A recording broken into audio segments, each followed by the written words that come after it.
Okay. Hey guys, welcome to this webinar. We're gonna hold off for a few minutes until and give people a chance to join. Usually people have a tendency of being a bit optimistic in time. So, for the benefit of the doubt, let's hold off for a few minutes.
Okay, hello everyone, and welcome to this webinar on live cloud ingest, where we're going to look at comparison of a few different retransmission protocols for live media. Just a few short logistics before we get to it. There is a Q&A function here in Zoom, so please use that, and then we'll pick up all the questions at the end of the show. The slot is scheduled for 30 to 45 minutes somewhere, so it's going to be a good talk, I think. In terms of recordings, you're more than welcome to do the standard screenshots, but we will also be sending out a recording of the whole video after the webinar is done. So with that, can you move to the next slide, Alex, please? Just a few quick words about myself. My name is Luve Tyreson. I head up the Internet Media Transport segment here at Net Insight. I've been with the company since about 2014, and pretty much, kickstarted this whole movement we have here with internet transport for Net Insight, right? So I think it's a very exciting industry, and obviously been taking off like crazy for the past few years now. A few words about you, Alex.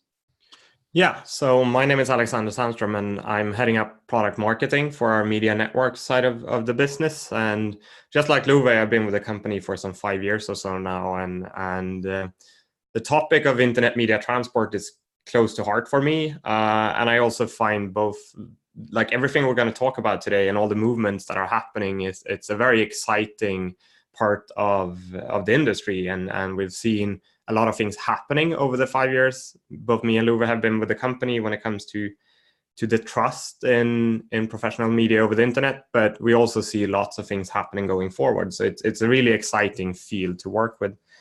But so that's just a few words about me, and with that we'll move on. And the agenda for today is it looks like this, and we'll start by talking briefly about some industry trends, giving some context to internet media transport, giving some context to cloud ingest. We'll then move on to the different applications for internet transport and the different requirements we see.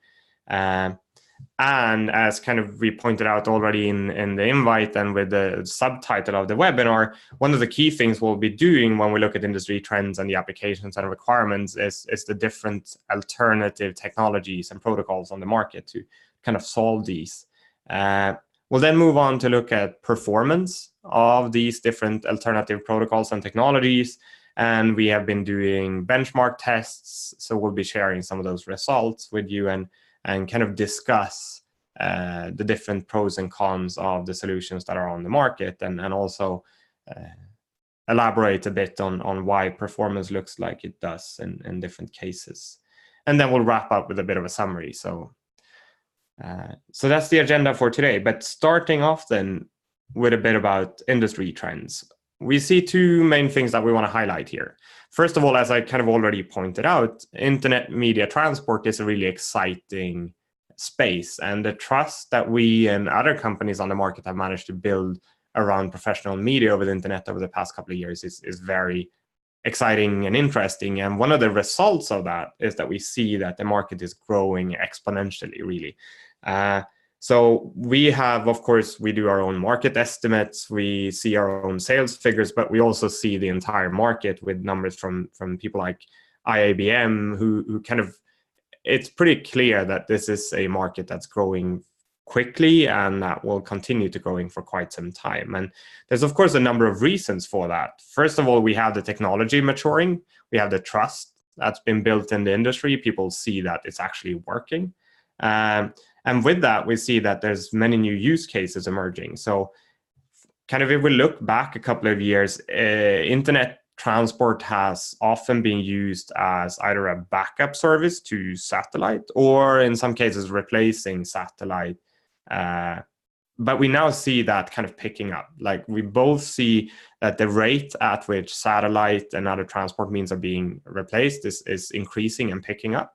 But we also see other use cases, and cloud ingest is one of those, and is one of the most interesting ones going forward, I suppose, because we see the whole industry is moving everything from production to play out and everything in between to cloud resources, also for live video. So of course, getting live content into cloud environments is a very interesting use case, and one that will continue to grow in both importance and also volume.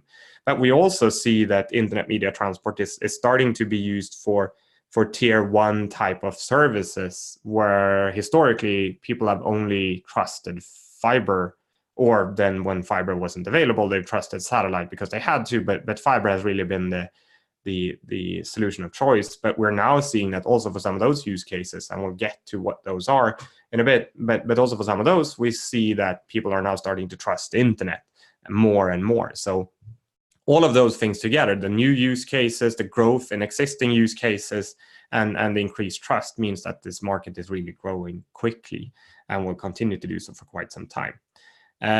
Now, we do have a challenge on this market, and that's that there's a lot of fragmentation.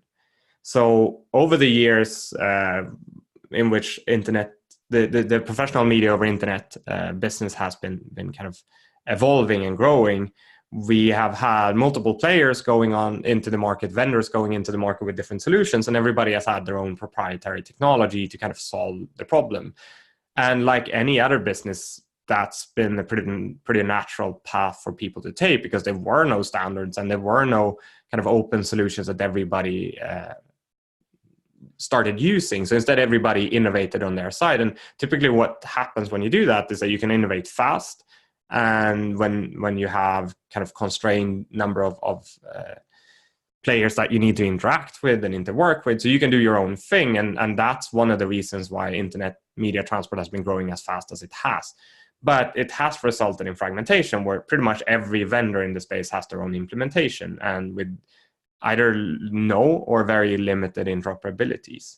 And really one of the reasons we see so many players in the space and so many different protocols and technologies as well is that it's to some extent relatively simple to implement retransmission and other reliability mechanisms in software. You don't need specialized hardware or specialized developers that know how to develop on FPGAs, etc. So that means that there's been a lot of both big players entering the space, but also smaller startups and companies that have been growing into this space because it was relatively easy to get started. Anyway, what we see now as part of the brighter future is that there's now industry collaboration happening.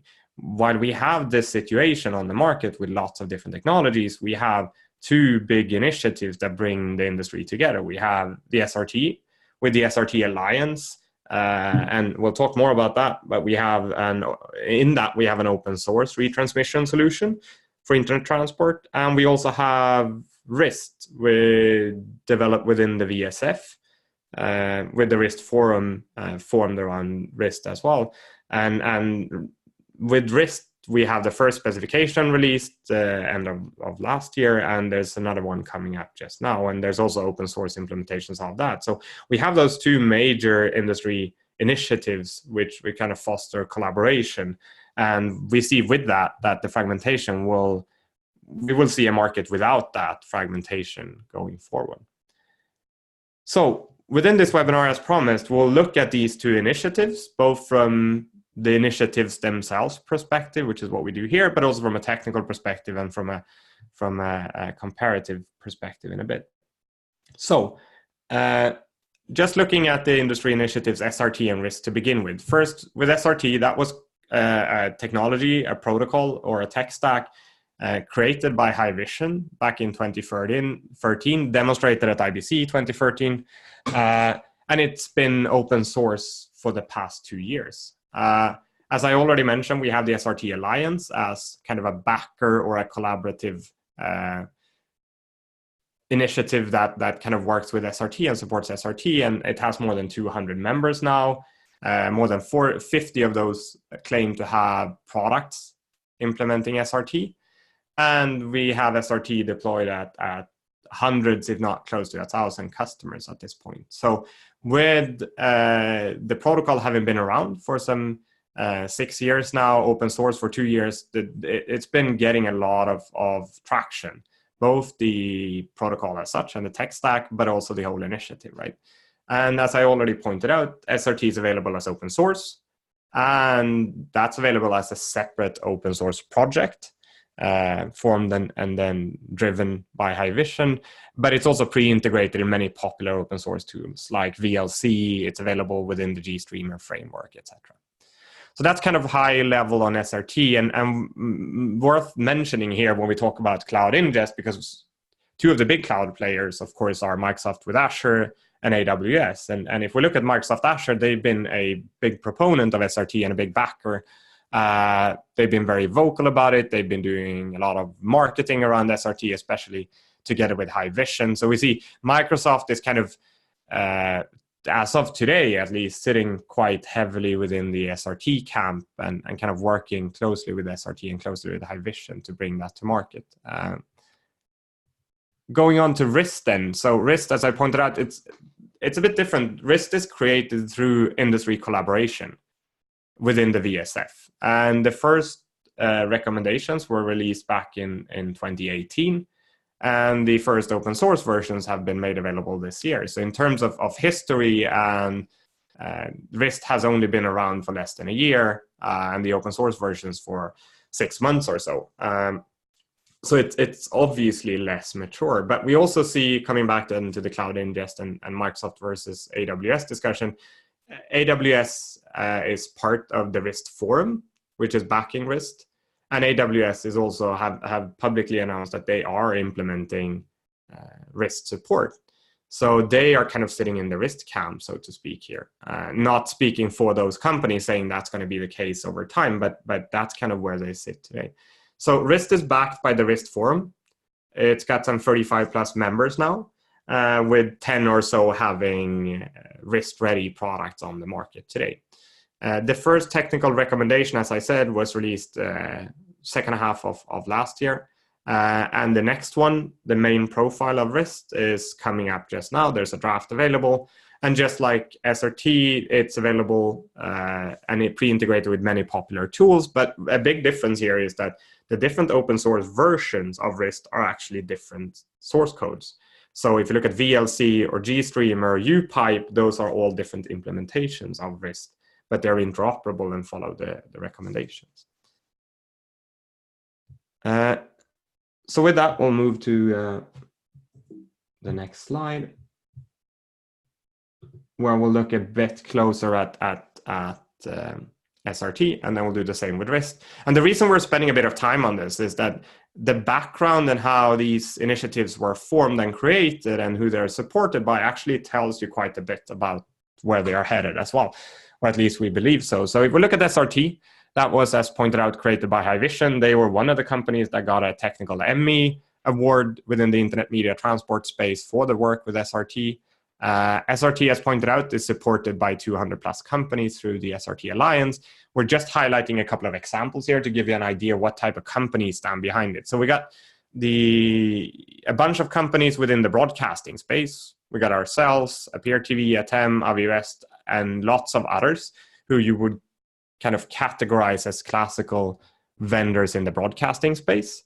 And we then have a bunch of other companies doing simple production tools like live production tools in the browser, like Easy Live. We got CamStreamer working with IP cameras. We got BrightSign doing digital signage, etc. So you got kind of it's a bit oversimplified, but you got different categories of vendors working with SRT. So it's not simply or only the professional broadcasting vendors that utilize SRT today. And when looking at the feature set, we got the basic retransmission in place, ARQ. We got different ways to set it up to traverse firewalls. We got encryption to protect the content, and there's support for high bandwidth services. And comparing that to RIST then, which was created, as I said, within the VSF as an industry collaboration by many different companies. We've highlighted some of the most active ones here. We've got 6 technical Emmy Award winners behind the RIST technical recommendation as it stands today.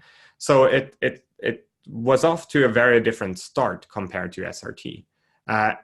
If you look at the list of companies supporting it, it's similar to what we saw with SRT in terms of the broadcasting vendors.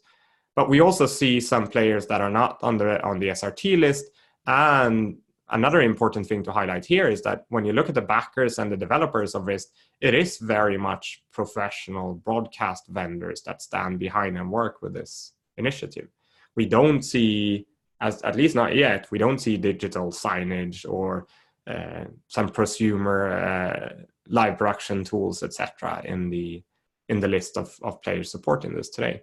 So it's very much a broadcasting industry initiative. Feature set similar to SRT in that you have basic retransmission, firewall traversal, encryption, high bandwidth services, and we'll get back to a bit more details about this in a bit. But one of the things that stand out here, of course, in terms of feature set is bonding, and I think that comes pretty natural when you look at the list of people backing it. You have a mix of vendors who already have their own proprietary implementations, who already do things that are a bit more advanced like bonding, but you also have, as I said before, professional broadcasting vendors here that look for a solution with really high availability, and then bonding comes natural as a requirement and also part of the feature set. So that was kind of a bit of an introduction and overview of the initiatives SRT and RIST. Moving on then to applications for internet transport. Well, on a high level, we got for professional live workflows, we got contribution from an event going back to a central facility, like a studio. We got primary distribution, moving content from that studio out to affiliates, OVPs, to DTT networks, etc. So taking that produced content and distributing it to your to the next steps in the distribution chain. And finally, we got Cloud Ingest that we already talked about, and this is really bringing live content into the cloud and doing multi-cloud setups, like bringing content into AWS, Azure, Google, whatever your cloud platform may be, or even your private data center. So those are the three top applications we have seen. And as I said before, we've seen internet transport kind of replacing satellite in many of those, starting off with primary distribution and contribution cases. And while satellite has never been in the cloud ingest case, obviously we now see that picking up as a very important case. And finally, before we dive into a bit of technical requirements and comparisons between the two protocols, just to set the scene, like when we look at live video and professional live video, that is, in these workflows like contribution, primary distribution, and live ingest or cloud ingest, we have a couple of specific requirements. One is that we need fixed latency. We cannot have latency varying over time. So there's different ways you can protect your content, like to reliably transport it over the internet. Many of them actually end up varying your latency over time. So if you look at distributing content to end consumers, to your smartphone or your tablet or your laptop, with something like Dash or whatever technology you pick up, that's not a fixed latency technology that has a latency that varies over time. That's not acceptable for live video requirements. So that's why you see specific technologies and protocols emerging for this space. When it comes to continuous loss, we cannot really accept, well, preferably no continuous loss, but there's really no such thing over long periods of time. But we really need to make sure we minimize any continuous loss that we see. And that's where the reliability mechanisms in both SRT and RIST come in. And we also need to make sure that we don't have any outages. Like if you have one link failure, or if you have something failing in the network or something failing on the internet, we want to make sure that you don't get outages. We both have the requirement to over time provide a reliable connection, but also to make sure that that connection stays up all the time and has high availability. And that requires slightly different technologies to achieve those two. So those are the live video requirements that we see. So with that, I'll hand it over to Luve, who will talk a bit more about the technical requirements that map to these. Okay, good stuff. Just one thing to add on the kind of last slide here. I think two things that are kind of really interesting to me is like if you look at cloud ingest, for most other applications that we talk about for internet transport, it's really about, as Alex pointed out, replacing other technologies, right? When we talk about cloud ingest, suddenly this is a new use case that you can't really do any other way, right? You can't get satellite into a data center, and sure, you can, knock on ABS's door and ask them to put a box there, but I think you'll get a very firm no as an answer, right? So this is a software world, and this is kind of software is a way to solve those problems, which is why kind of these technologies and solutions become really important. The other thing, kind of talking about latency, because this tends to be one of those things that keep discussing, and we see in marketing from different people, low latency and whatnot. And if we ignore for a second that low latency is really one of those things as kind of beauty is in the eye of the beholder, I think it's worth to kind of ask yourself, is low latency always the most important thing, right? Because when you talk about internet transport, the two things that you do balance is what we saw on the previous slide, right? It's latency versus loss. You can push, latency fairly aggressive, meaning you don't have as much time to ask for packets that you lost, but then, you're more likely to get outages. Or you can increase your latency, and then you have a higher failure tolerance, right? So, and typically this goes for different applications, right? For remote production, for example, low latency may be absolutely key, whereas for primary distribution, if you have 2 seconds of latency or even 4, who really cares, right? That's kind of the trade-off that you always have to make. But if we look at kind of all these things, and then we talk about a bit about the concepts that we typically talk about in internet transport, there's kind of 4 ones that I kind of think that I think kind of overshadow most others. One of the most key ones that have been with us from the get-go is firewall traversal, right? Because when you talk about the internet, typically it's a fairly hostile environment, meaning there's a lot of firewalls in place left and right? And when you talk about signal flows, typically you have the source sending something to the destination, fairly natural, right? But that doesn't necessarily mean that it's always the source you want initiating that connection, right? if you have a source somewhere on the open internet and you have a receiver in a data center, you can bet that that receiver is blocked by a firewall, right? So if you can get the receiver to instead initiate the connection, essentially separating the control plane from the data plane, then it makes things so much easier, right? So by having this flexibility of letting either the source or the destination punch the connection and establish the connection, you get a much more flexible solution in terms of how you establish the connection. Now, obviously, if you have firewalls in both places, then you're a bit out of luck, right? Then you kind of either need a third intermediary, or you need to do port forwarding in your firewalls. Second, if we look at the internet and going back to the kind of hostile environment, encryption is kind of essential on the internet today, both for tampering, but also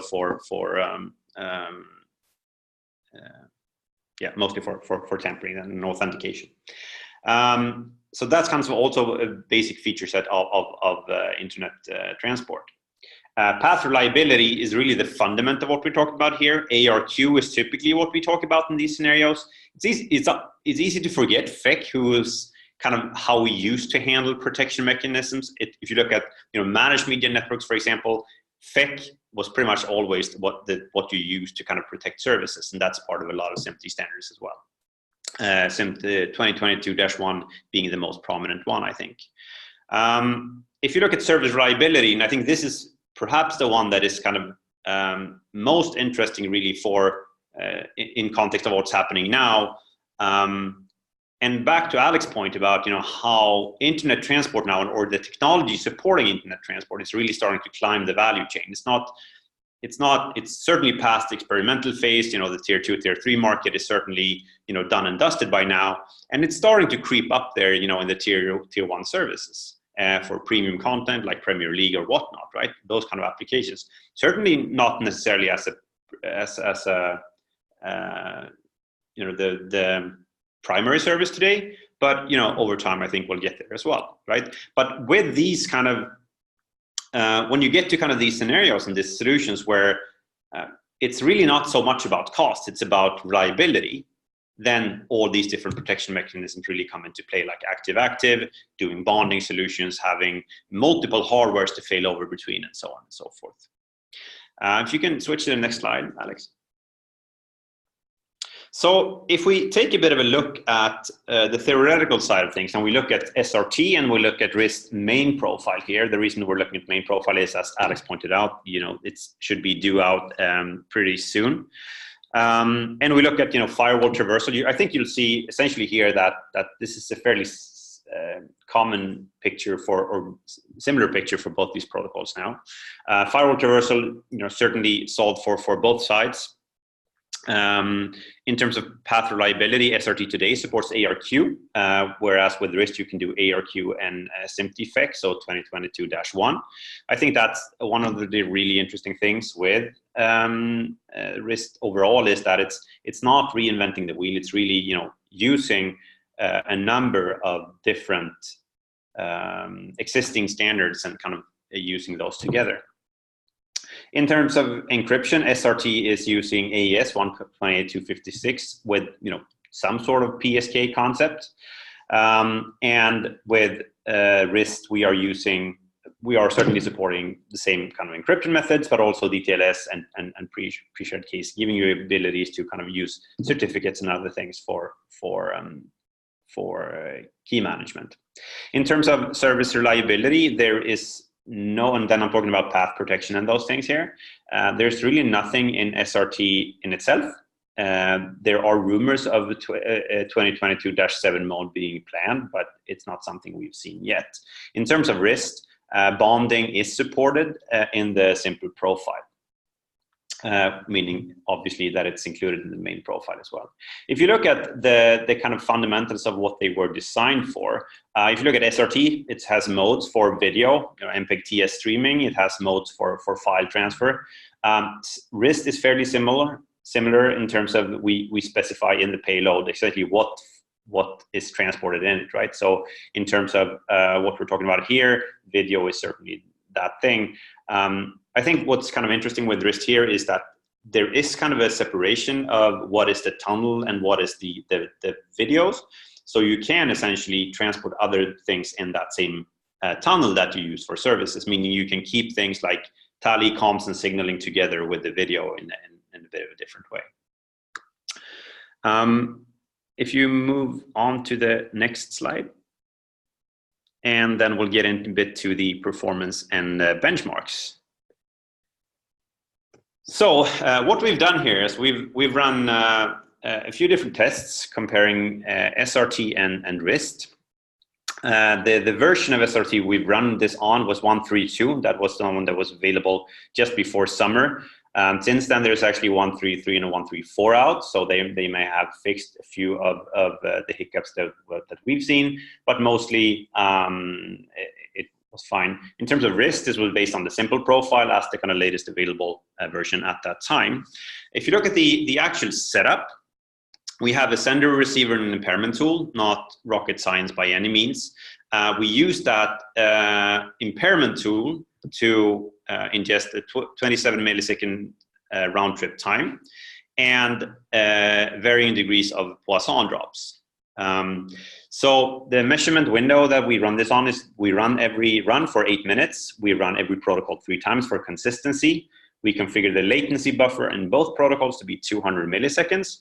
And the link capacity is set to 10 megabits with the video feed being set at 7 megabits generated by an SDI generator, essentially.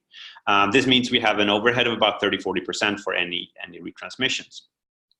Then we increase drops in the forward path here. So we start with 0, then 2, then 4, then 6, then 8%. And if we move over to, if you go to the next slide, Alex. If we look at then the kind of second case that we're looking at here, we've done pretty much the same thing, but we've also introduced a fixed 3% drop in the reverse path. Now, you may ask yourself, why is it relevant to introduce drops in the reverse path if we're sending stuff from the sender to the receiver? And in this case, obviously, if you think about how ARQ protocols work, you send your packets. If you lose something, the receiver says, hey, I lost the packet, and the sender receives it again, sends it again. So if you introduce drops in the reverse path, you actually introduce the possibility of losing those, knacks, essentially saying, hey, I lost my packet, right? Making it a bit more challenging for the protocols to work with that, right? If you go to the next slide, Alex, and we start looking a bit about the results that we've seen here. First of all, before we kind of dive into the results, I think it's worth noting that one thing that kind of Alex alluded to a bit in the beginning. If we talk about SRT, there is one SRT implementation. That's the one you find on GitHub, and that's the one that pretty much everyone uses, except possibly Haivision. If you talk about RIST is really a specification that tells you how to implement something. And that's also why we have multiple open source versions, and you'll see multiple implementations in vendors. For us, this was a pre-draft, or not a pre-draft, but an early build that we did for Simple Profile. And what these kind of benchmarks show us here is that if we don't have any drops in the reverse path, SRT actually did an amazing job of essentially having no loss at all. It was actually so good here that we started to ask ourselves, is there something wrong with our testing? And we've looked back and forth and realized that we really haven't seen anything. And while RIST is prone to drop a few more packets here, the same thing goes if you look at the return path. You still see, then you start to see SRT dropping a bit of packets, but you also see that RIST is a bit more challenged. Now, we've looked at this left and right to figure out, why is this the case? What we've seen is that SRT tends to have a higher packet rate than what RIST does. We also see that SRT is a bit more prone to, if you provoke it, if you use really low buffers in the intermediate equipment, it tends to go into fail states a bit more often. But beyond that, this is kind of really what we see. Now, obviously, we are not, this is a fairly simple test. And we are, for everyone's awareness, also going to present more results at the SMT ATC in Los Angeles later this year. So where we're also going to start looking at, competing flows. So if you have multiple protocols riding on the same bandwidth, if you have TCP flows coming in, and so on and so forth, which kind of gives it a much more real world approach to it, right? Without spoiling too much of that, we are seeing that in those cases, pretty much all the protocols that we have tested, which is, RIST, SRT, and also some commercial alternatives, we see that they are pretty similar, all of them, right? So can you move on to the next slide, Alex? If we try to summarize this and we look at the kind of two alternatives that we're talking about here, SRT and RIST. If we start by SRT, why would you choose SRT? What's the benefits of choosing SRT? Well, a big one is native support for Microsoft Azure. Native is kind of debatable because there is no native ingest product necessarily on Azure, but there certainly is, Microsoft is certainly heavy backers of SRT. The other one, and probably the most prominent one, is it's SRT with SRT Lite, it's a really huge existing ecosystem. 80 plus vendors have implemented it or claim to implement it at least. Large existing and 250, I think, backers even now. We also see that in these tests that we have here, it's giving a really good performance for these low scenarios, which are fairly simple. If you look at RIST, on the other hand, there is native support in AVS. At least it's been announced. We should see implementations going on there fairly soon. If you look at the implementation, and going back to Alex's point, SRT benefits there is obviously that it's field proven, it's been out for a number of years. But what we're doing with RIST is that we're taking a lot of knowledge from a lot of really prominent and driving companies, leading companies in internet transport, and taking all that experience and creating, the holy grail of kind of reliability here. Also kind of touching upon, which companies we see backing it, with the likes of, if you look at broadcasting, we're not just seeing the typical internet transport companies, we're also seeing the likes of ourselves, Nevion, Evertz, and so on and so forth, meaning that it's also touching kind of on the high-end media space as well. And a consequence of that was that, bonding, something that is really important for availability and reliability, is there from day one. If you move on to the next slide, Alex. So just quickly, I'm not going to bother you too much about a sales pitch here, but if you look at Net Insights, obviously we've been in this game for quite a long time. We've been here since about 2012 was when we launched the first product. I think we had the first deployments in 2013, and we've really been with this market from the fact where we did a few boxes of deployments to now where we do deploy hundreds for different cases, right? So we have about 1,500 deployed nodes worldwide, and we decided pretty early on when we started to see the market open up with SRT and with RIST, that we want to be a part of everything here. We don't believe that our customers should have to choose one specific solution over another. That's not our job to tell people what to do. Our job is to make sure that we have an open platform where all technologies are available, so people can choose what they think fits their use cases best. And let's face it, if you talk to a service provider, for example, they're bound to have broadcasters that already have SRT boxes or RIST boxes or even 6E boxes, right? And then should we tell them, no, you need to have another box for that? That wouldn't make sense, right? In terms of products, we have them available in everything from software to scalable cloud microservices and integrated hardware appliances for those who prefer things they can touch. And last but not least, one thing that is rarely forgotten when we speak about tech in these terms is management, right? Because one thing is making sure that that we have technology, but the other one is how do you actually know that your services are actually up and running? How do you know that they how can you prove that in especially in these situations where you have interoperability among vendors, it becomes even more important to be able to pinpoint where the issues are so we can fix them.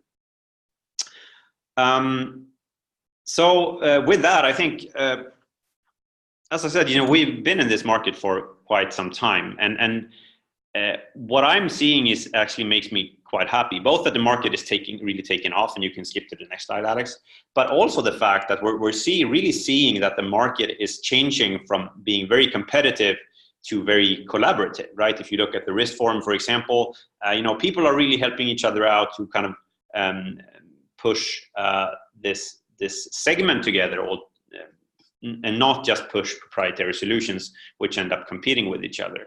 So I think we're going to be in a state for quite some time where we have fragmentation in the market, because there's already so many proprietary systems out there, or proprietary solutions out there. But what we're seeing is also that many people are joining us in the kind of cause here, and also implementing, they may still have their proprietary versions, but they're also including things like RIST or SRT to kind of interoperate with others. And I think that's a really good thing. So with that, I think we'll open up to questions.